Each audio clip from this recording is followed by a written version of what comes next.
It's a really strange sequence of events because New York was not planned. Okay. So, to give you context, Netflix said, let's do another special. And I said, let's do one about joy. All right? Because I think a lot of comedy these days is joy posturing as edge. But I was like, let's just do a unapologetically joy posturing as joy. Special. Let's make people feel happy and warm inside. So great. So we got a stadium in Mumbai. We were fortunate enough to sell it out.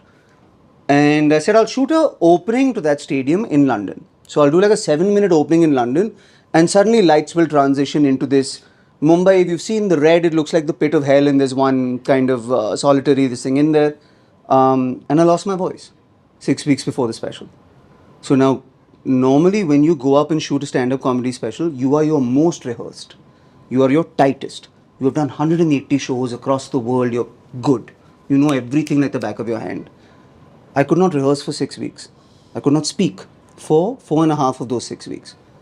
And I started to rewrite the show because that's what I was going through. So 6 weeks later, I went up cold to 12,000 people in Mumbai that evening and did a show about silence. It ended up becoming a show about silence because it's just where I was. And I was like, the backstory to this is very important. The context to this is very important. And I like the pre-context of saying I had Netflix paid me money to do this special. I ended up doing this special, and here's why. And so then I was hosting the International Emmy Awards the next year.